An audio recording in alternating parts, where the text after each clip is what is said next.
Évidemment, un point important quand survient malheureusement une rupture, c'est tout ce qui entoure le droit des enfants, Maître Belland. Et qu'on soit marié ou conjoint de fait, les enfants ont les mêmes droits. Là. Oui, oui, oui. Ça, ils ont les mêmes droits. Le calcul pour la pension alimentaire se fait de la même façon. De la même façon, peu importe. On a des barèmes au Québec de fixation de pension alimentaire. Ils s'appliquent tant pour les enfants issus d'un mariage que d'une union de fait. Et les obligations des parents envers leurs enfants, C'est les mêmes. C'est la même chose également. Oui. La fameuse pension alimentaire là, pour les enfants, c'est jusqu'à quand? C'est jusqu'à quel âge? Comment ça fonctionne? Très bonne question. Alors, ça ne cesse pas à 18 ans. Ça ne cesse pas à majorité. Okay. Alors, la pension des enfants cesse quand ils sont autonomes. C'est-à-dire? Ça peut être long, pourrait... oui, ça peut être long, puis ils peuvent revenir à la maison. Hein? Ouais, c'est ça. Mais là, il y a une limite, à un moment donné, quand même. Ouais. Ouais. Mais normalement, on s'entend pour dire que jusqu'à la fin du cégep, ça, c'est sûr que tu es pris pour payer, et aussi à l'université. OK? Bon, cependant, si l'enfant va à la maîtrise ou au doctorat, c'est sûr qu'à un moment donné, ça cesse, mais un baccalauréat, normalement, tu dois payer pour supporter ton enfant. Alors, bon, dépendamment des situations, les pensions, cependant, vont varier et les barèmes ne s'appliquent pas automatiquement aux enfants majeurs non plus. Ah. OK? Alors, les barèmes de fixation s'appliquent aux enfants mineurs. Mais par analogie, on les applique souvent aux enfants majeurs aussi. Cependant, bon, on va tenir compte de leurs revenus, ils gagnent combien, qu'est-ce qu'il fait, est-ce qu'il est sérieux dans ses études, est-ce qu'il réussit. C'est des critères qu'on évalue. Ah, parce que si le jeune étudie, mais qui travaille beaucoup l'été, par exemple, on va considérer son revenu. Oui, ça peut être considéré dans les calculs pour voir quels sont ses besoins véritables. Oui, continue. Oui, alors s'il vit chez sa mère, par exemple, sa mère, même si l'enfant travaille, s'il vit chez sa mère, qui en a la charge, bien, la mère va continuer de percevoir la pension et non pas l'enfant, même s'il est majeur. Ah, OK. OK. Cependant, si l'enfant habite avec son ami de cœur à l'extérieur du foyer, qui est majeur, bien, la personne qui paye la pension pourrait demander de la considérer comme n'étant plus à charge, cet enfant-là, et de payer directement à l'enfant. Oui, parce que c'est ça. À prime abord, la pension est payée pour l'enfant, est payée à la mère. Disons que c'est la mère qui garde l'enfant, là, ça va être payé aux parents. Là. Aux parents qui a la garde de l'enfant. Et éventuellement, ça pourrait être payé à l'enfant quand lui est majeur, Quand lui est majeur. Et ça ne cesse pas d'être payé à la mère, par exemple, qui a la garde de l'enfant, quand l'enfant atteint 18 ans. Si l'enfant continue de vivre chez sa mère, madame a toujours le droit de percevoir la pension. Parce qu'elle s'occupe, elle le loge, elle le nourrit, elle le lave, elle l'entretient, elle fournit le téléphone, la voiture probablement pour le transporter, etc. Par exemple, quand on est en garde partagée, parce que c'est de plus en plus le cas, les hommes s'occupent autant de leurs enfants que les femmes, comment ça fonctionne à ce moment-là? Parce que parfois, il y a quand même une pension alimentaire. Il y a une pension alimentaire, et là, elle est définie selon les revenus de chacun. Si on a une garde partagée et qu'on a deux parents avec des revenus égaux, il n'y en aura pas de pension. C'est ça. Mais si un parent gagne moins, mais celui qui gagne plus, même si c'est une garde partagée, va devoir payer une pension alimentaire. En montant aux parents à ce moment-là. C'est ça. La fameuse pension alimentaire entre conjoints, et là, on a le cas de Lola en tête. Mario, conjoint de fait, il y a une grosse différence. Énormément. Alors, justement, le cas de Lola, Lola a essayé d'avoir une pension alimentaire de monsieur, mais elle n'était pas mariée avec lui. Elle n'a pas obtenu de pension alimentaire pour elle. Cependant, les enfants, eux, ont eu droit à une pension alimentaire. Alors, quand tu es marié, le conjoint, quand on se sépare, le conjoint qui a besoin de temps pour se rétablir, pour refaire sa santé financière, pour étudier, pour retourner sur le marché du travail, a droit à l'aide financière de son conjoint comme pension alimentaire. Et c'est établi selon le train de vie de la famille avant la séparation. C'est une des notions qui est considérée, effectivement.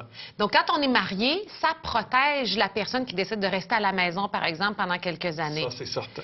Alors, je dirais, bon, ce qui est sage, quand vous décidez d'avoir des enfants, puis qu'une des deux personnes va prendre charge des enfants et va laisser de côté un peu son travail, c'est sûr que si tu es marié, la loi te protège par défaut avec le patrimoine familial maintenant. Mais si tu n'es pas marié, tu devrais sérieusement songer, si ce n'est pas déjà fait à ce moment-là, de faire ton contrat de vie commune ou ton contrat de rupture. Oui, pour avoir une certaine sécurité, parce que de faire le choix de rester à la maison, disons pour les enfants pendant 5, 6, 7 ans, c'est un investissement en soi.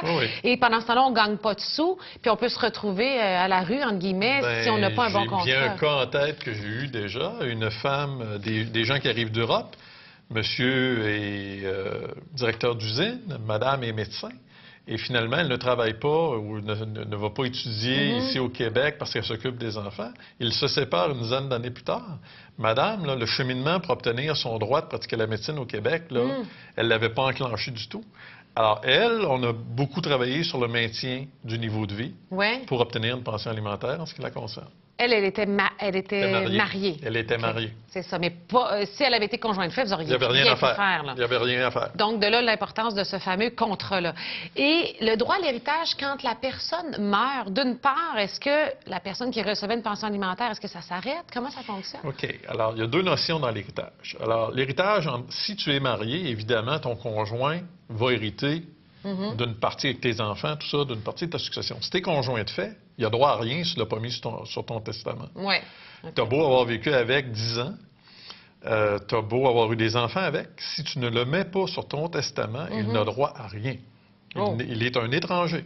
Encore faut-il s'assurer de ce qu'il y a sur le testament, parce qu'on peut aller ensemble chez le notaire faire le testament, puis le lendemain, il peut aller changer ça ou elle peut aller changer ça. Effectivement, le testament, c'est un document personnel. Ouais. Chacun a la liberté de tester et de donner les biens à qui il veut. Alors, on peut changer. On change d'idée demain matin. On ne le dit pas au conjoint. Et on donne à qui on veut, finalement. Donc, pour se prémunir de ça, qu'est-ce qu'on fait? Bien, on met nos noms sur les contrats et on a le contrat de vie commune. Le contrat de vie commune vient nous dire, par exemple, la moitié des biens qu'on a accumulés depuis le mariage sont à nous. On les partage. Alors, quand on fait un testament, on ne peut pas donner ce qu'on n'a pas. Ce qu'on n'a pas. OK. Donc, on donne seulement la moitié de nos biens. OK? Et concernant la pension, bon, par exemple, monsieur paye une pension alimentaire, tu parles d'héritage, monsieur paye une pension alimentaire, il décède. C'est pas parce qu'il décède que sa succession ne devra pas payer une pension alimentaire. Alors là, il faut la réclamer normalement dans les 6 mois devant la justice, une pension alimentaire. Et là, le juge aura analysé qui hérite. Parce qu'il faudra voir aussi, si les enfants héritent de la totalité, bien, la pension alimentaire va normalement cesser. Ouais. OK? Parce qu'ils ont déjà entre les mains tout l'actif de monsieur. Mais si monsieur a donné ses biens à quelqu'un d'autre, bien, les enfants pourraient dire « Wow! Avant de verser des sommes à autrui, on a droit à une pension alimentaire. » Et si monsieur n'a pas fait de testament, ça pourrait se retrouver à son ex-conjointe, là? S'il est encore marié et pas divorcé, oui. Oui, OK. Donc, de là, l'importance de faire le fameux testament et de faire les fameux contrats. C'est ça. On a plusieurs questions, évidemment, là-dessus. En une quinzaine de minutes, on ne peut pas faire le tour. Il y a un site Internet super intéressant pour en savoir plus, pour avoir plus de réponses à nos questions.